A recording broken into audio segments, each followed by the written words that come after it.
د کرکټ مینوالو لپاره یو بد او خواشینونکی خبر. د کرکټ بورډ مشر حاجي عزیز الله فضلي سره نن په کابل کې څه وشول؟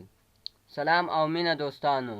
نن 2:30 د دفتر پر لور په خپل موټر کې روان وم چې د نامعلومه وسلوالو لخوا چې هایلکس ګاډي کې موږ تعقیب کولو د اولې حوزې ساحه کې پر موږ باندې حمله وکړه. لاس او ګریوان شو، خو خوشبختانه موږ د امنیتي ساتونکو لخوا پرې نه ښودل شو او پولیس ساحې ته ځان ورسو او دوی یې له غیر قانوني سلاو سره ونیول. اوس له دوی څخه په حوزه کې تحقیقات روان دي. ډیر ژر به معلومه شي چې دا وسلوال څوک ول. د امنیتي ځواکونو څخه مننه کوم ډیر ژر او په میړانه ساحې ته ځان راورسو.